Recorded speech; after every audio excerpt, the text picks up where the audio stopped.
El fuego de Jehová. Hola hermanos, que Dios les bendiga a todos. A continuación, el grupo de los preadolescentes les presentará algunos argumentos a favor de las Sagradas Escrituras, la que nosotros llamamos la Biblia. Que Dios les bendiga. Hola mis hermanos y hermanas, hoy voy a hablarles sobre los argumentos a favor de la Biblia. El argumento que me ha tocado ha sido los diferentes géneros literarios que se han tocado en la Biblia.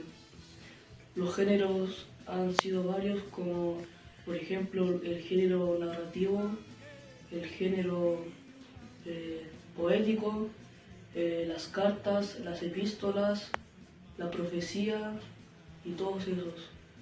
Chao hermanos, que Dios les bendiga. Otro argumento a favor de la Biblia es que fue escrita más de 1500 años. A diferencia de otros libros, se escribieron en un corto tiempo. El primer libro escrito fue Job en el año 1500 a.C. y Apocalipsis fue el último libro escrito en el primer siglo. La Biblia es un texto escrito por muchos y diversos autores, pero inspirado por el Espíritu de Dios. ¿Cómo lo sabemos? Porque generalmente un texto está escrito por una persona, para que tenga correlación y la misma idea. Sin embargo, la Biblia está escrita por más de 45 autores, lo que habla de una logística gigante, porque hay profetas, reyes, médicos y gentes de distintas clases sociales, edades y épocas, que hicieron que estos escritos tuvieran como foco siempre a Dios. Cualquier libro secular en sí fueron escritos en un solo lugar geográfico y con un solo autor, pero la Biblia fue escrita en distintos lugares como por ejemplo Europa, Asia, distintos lugares de Asia, Corintios, Éfeso, Filipos y muchos lugares más. Pero es imposible que una persona que esté escribiendo en Chile y otra en China coincidan en sus textos. Pero eso es lo que tiene la Biblia, que aún así siendo escrita en distintos lugares, diferentes años y por distintas personas, los textos bíblicos coinciden. Y percatar que nunca hubieran coincidido si estos no hubieran sido inspirados por algo divino. Y sí, pueden haber más de 40 escritores, pero el autor es solo uno y ese es Dios. ¿Quién lee un libro?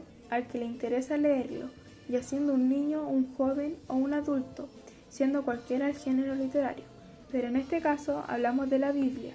La Biblia es el libro que más se ha leído en la historia, capturando la atención del lector independiente de la clase social o cultural que tenga, y no importando si son sabios o ignorantes. La Biblia es el libro que más se ha leído. Hola hermanos, de lo que les voy a hablar el día de hoy va a ser de la obra que más se ha vendido. La obra que más se ha vendido ha sido la Biblia, ya que ninguna se compara a esta, como por ejemplo El Principito, que tiene 150 millones de ejemplares, o El Quijote de la Mancha, que tiene 500 millones de ejemplares. Pero como dije, ninguna se compara a esta, ya que esta tiene de 5 a 7 mil millones de ejemplares, entonces esto la convierte en la obra que más se ha vendido en toda la historia. Buenas tardes hermanos y hermanas, Dios les sea bendiciendo. En esta tarde me tocó hablar de la Biblia mantiene el interés del lector. Todos los libros pierden su valor con el tiempo, es entretenido, pero cuando se termina lo regalamos o lo vendemos, etc. Pero la Biblia es el libro que no pierde su valor ni su actualidad. Por ejemplo, cuando hay desastres en el mundo, la gente busca la Biblia para ver qué es lo que dice. La Biblia siempre mantiene el interés del lector. A lo largo de los siglos, la Biblia ha registrado numerosas pruebas y la ha resistido, como por ejemplo el rey Joacim de Judá intentó destruirla quemando el rollo de Jeremías, pero el texto fue reescrito. Antíoco IV Epifanes prohibió su lectura y saqueó el templo, pero la resistencia judía conservó las escrituras. Y bajo el emperador Diocleciano se llevaron a cabo grandes persecuciones y la destrucción de textos cristianos. Sin embargo, la Biblia sobrevivió y siguió siendo un pilar de la fe hasta el día de hoy.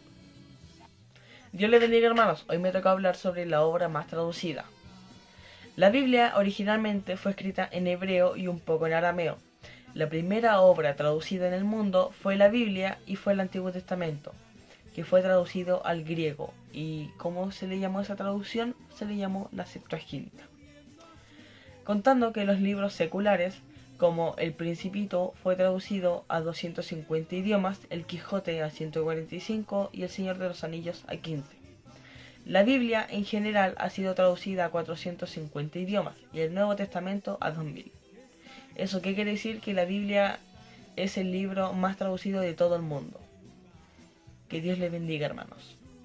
Está en este lugar, está en ese